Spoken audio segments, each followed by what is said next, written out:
Ano nga ba ang mangyayari kung sakaling matagal na hindi nakakapaghulog or nagkakaroon ng contribution sa SSS?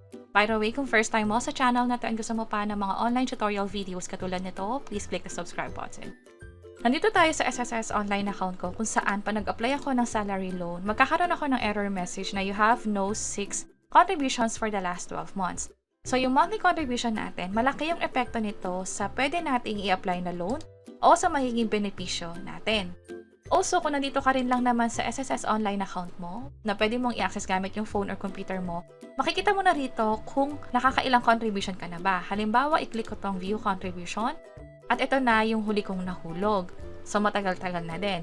And obviously, kapag nag-apply nga ako ng isa sa mga benepisyo, hindi ako makakapag-proceed kasi hindi ako qualified. At kapag check natin yung website ng SSS, may iba pang benepisyo dito, halimbawa yung sa sickness benefit.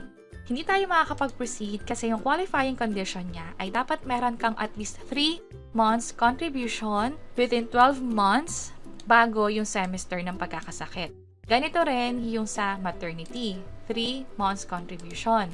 Pag check natin itong qualifying condition, ito yon. May iba pang benepisyo na check din yung total number of contribution. Halimbawa sa retirement.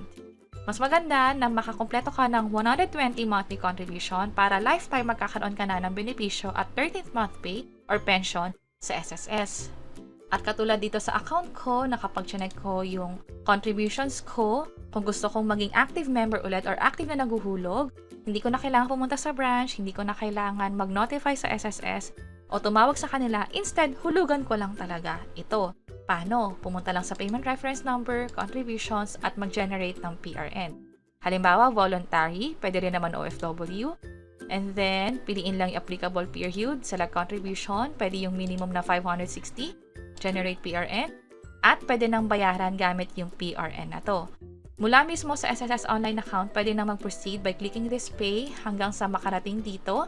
At pwede itong bayaran gamit yung wallet mo, e-wallet mo katulad ng GCash, Maya, GrabPay, o yung credit or debit card mo, or pwede rin yung bank transfer.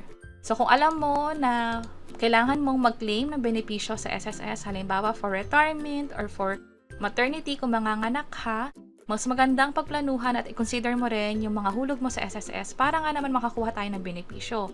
Malaki rin yung pwedeng makuha sa SSS, katulad sa maternity, pwedeng umabot up to 80,000 pesos.